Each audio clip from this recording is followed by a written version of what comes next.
আসসালামু আলাইকুম। আজকে হচ্ছে 3 নম্বর রোজা। আজকে আমরা আসছি সমুদ্রের পাড়ে। আমাদের সাথে আছে ছাত্রলীগ নেতা, আরেকটা হচ্ছে রাঙ্গামাটির কিং, বিশিষ্ট কিং, অনেক বছর খাইছে এখানে, এখন উমানে আছে। শেখ হাসিনার খাইয়া এখন বেচারা উমানে আছে, জীবন ধ্বংস হয়ে গেছে, জীবন ধ্বংস করে ফেলছে। এখন দেশেও যাইতে পারতেছে না। দেখেন এদের অবস্থা।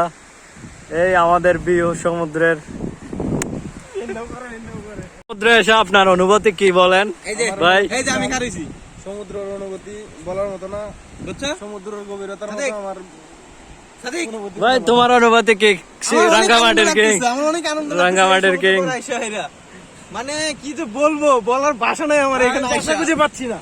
ঠিক আছে, বলবো আমি অবশ্যই সমুদ্রের পাড়ে আসলে অবশ্যই ভালো লাগে সবারই, এটা রিয়েলিটি। সমুদ্রের ঢেউ, সমুদ্রের ঢেউ আমাদের দুঃখ।